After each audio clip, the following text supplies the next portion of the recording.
Hello, ladies and gentlemen. This is Eddie Marcus again, and I'm so glad to be able to come before you and give you a message of deliverance.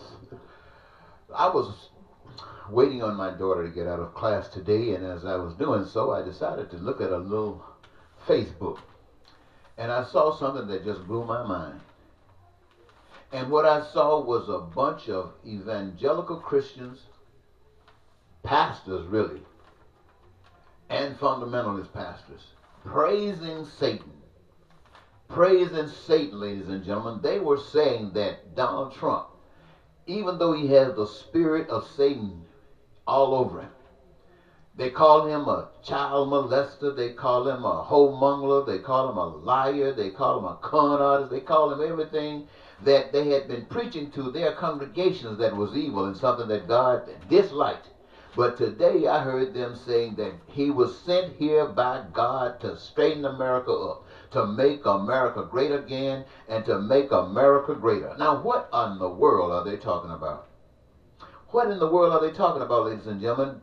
They were telling you that God had nobody here in America that he could use, that he could call on to stand up and give God representation. So he had to call on somebody that was filled with the spirit of evil. How in the world can those preachers stand before you and call themselves servants of God and then telling you that the only one that God could use in America was the evil one, Donald Trump? What do you think, ladies and gentlemen? This is why America is so corrupt. America hasn't had anybody to know God to tell them about God. The ones who know about God, tell them about God, they kill. Let me tell you something, ladies and gentlemen. God has sent people here to America to make sure that the people's dreams could be met, that those things that are essential in their lives that would eliminate anything that's relative to evil. And they rejected it. The evangelicals rejected it. Then you know the people who don't have any respect for God, they don't even think about it. Fundamentalists rejected it. And so what they were actually doing is continuing what they had been doing all the time. When they came over and took the natives' land, that was making them great, I suppose. When they took Americans and blacks and turned them into slaves to be used by them, I guess they called that great. When they go throughout the world and exploit other nations so that they can reap rewards like money and benefit those who call themselves white, then they can hold themselves up as superior. I guess this is what they call greatness. But the story of God is just not in them. Let me tell you something, ladies and gentlemen. If I stood here today, and there were many of you listening to me, and if I asked you, if you had the opportunity to have your food and clothing and shelter met and never having to be without it, would you accept that? I believe every human being would say yes. If I asked you, if you had access to education and you could have it unlimited and unrestricted to make you better at whatever it is that you've been given to do, would you accept it? I believe every last one of you would say yes. I believe that if I asked every last one of you if you were sick and needed health care and it was available to you, would you reject it? I think every last one of you would claim to have it and accept it as a gift from God. And if I asked you that if it were possible that you can engage yourself in a career of your choosing and you love the job that you had, would you be willing to serve in that capacity if it meant that the food and clothing and shelter and education and health care that you could get, that you need, that you want, desire, you could have it free? I believe every last one of you would say yes. Because you know what else it would do? It would produce peace and prosperity and happiness in your lives.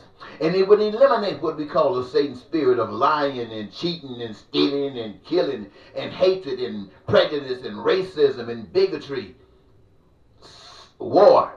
It would eliminate that.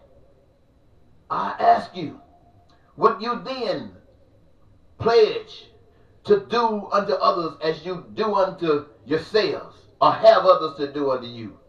Or would you prefer to have this God-sent devil on the throne? I guarantee you not many of you would. But those of you who wants to be superior, those of you who think that you are superior already, those of you who put down everybody else and who are willing to hate and do anything to make sure that you stand tall, you would want Trump. Let me tell you something, those of you ladies and gentlemen who are listening. I want to tell you something. What these evangelicals are trying to pull on you is a con. It's a straight up con from the pit of hell.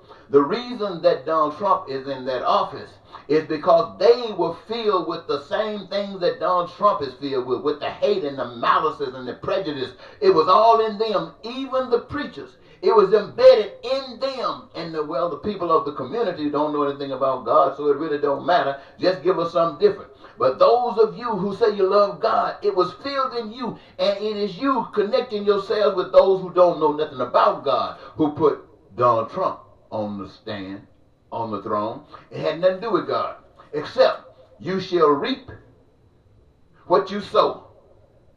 The seed you plant is the thing you're going to get. And so what you see on that throne has nothing to do with God, except you having what you want. And now you want to convince the world, all of the people in America, that it's divine. You are a divine lie. Let me tell you something, ladies and gentlemen.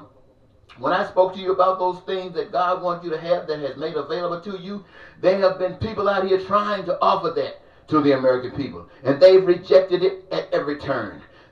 Those efforts were made over time, sent through governors all over this country, asking the governors to support such a plan that God had. It was rejected. They didn't pay any attention to it. It was sent to local churches and national churches and churches all over America, trying to get God's message out and let the people know what they could have if they knew God, wanted God, loved God, and trusted God. And it was totally rejected. Totally rejected. Totally rejected.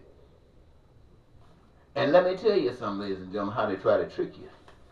Back in the 1500s, the Catholic Church had a practice of selling relics and indulgences where you could drop a coin. They'd give you a little statement and you'd kneel on your knees and pray going up some stairs, and by the time you get up to the end of the staircase, your relatives that's in hell would have been freed from hell by you putting that coin in that thing. So what they're basically telling you is what everybody knows. In America, people are not trusting God. What are they trusting in? They're trusting in the God of evil, which is lifted up by money. See, God's way says, if you treat people like you want to be treated, all things I gave to you, your education, your smarts, your desire, I gave it to you. The resources necessary for all of those things I just mentioned to you, God gave it to you. And now you can reach out there by virtue of love and treating others like you want to be treated, and have access to an abundance of this stuff. And it wouldn't cost you one penny but joy in the fact that you're doing exactly what you want to do. But that's rejected. That's rejected. And they want to sell you some bag of beans that God put Donald Trump on the throne. God did not put Donald Trump on the throne.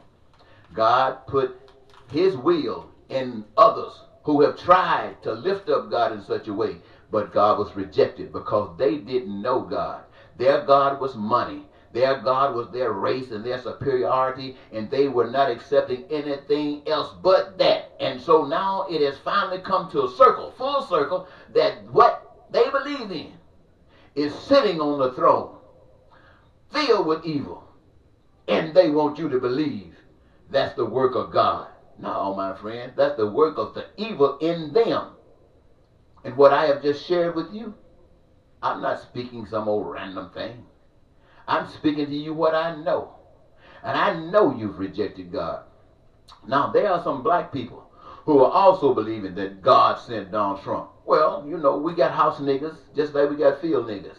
The truth of the matter is this, ladies and gentlemen. If God say you can have it, I don't care what God promised to you and what somebody come up and try to explain to you. You're looking at the plane. You're looking at the money, because that's all you understand. But I want those of you who know God, who love God, and just need a little bit more time. Don't believe that crap. Don't believe that lie.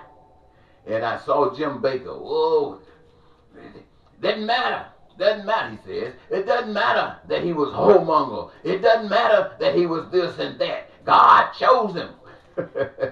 No, my friends.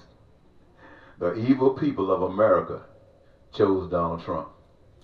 The evil people of America chose Donald Trump. And now they're trying to put it down your throat that God sent it. I tell you, if you want the peace and the prosperity and joy, you'll never get it from Trump. You might get a nation that goes straight to hell. And when I say talking about hell, I'm talking about fire that's set on earth. I'm talking about tsunamis that come off the seas on earth. I'm talking about all that stuff that is destructive, snow and bad weather and ice that makes you stand still and can't do a doggone thing. I promise you this, Donald Trump can't help you. No, he can't do nothing for you. Nothing at all. Which says the devil only got the power that you liars give him. That you crooks give him. You lying sons of devil. You ought to be ashamed of yourself. But until next time, I was shocked to see these preachers. I mean, they were speaking loud like they were speaking on a mountaintop. God sent us Donald Trump to get us straight. 2020, he's going to be back in office. And by 2024, he's going to be made us greater. Because we're going to keep all of those others out. We're not going to do anything but for ourselves. We're going to have a wall to protect us. So I tell you, ladies and gentlemen, I've made up my mind as a person who have said before you that I was an agent of God. I know one thing, no man can serve two masters. So if we got Satan running the earth, if we got Satan running America, there is nobody on the face of the earth or in America that loves God have any business pledging allegiance to this nation and its laws and its rules and its regulations. And yes, there is a penalty to pay for disobeying Satan. But I tell you, that's the greatest penalty a child of God could ever pay. And in so paying comes the greatest reward. Now you can believe that. Or you can believe those evangelicals. And I think you know the end of that story. Bye-bye.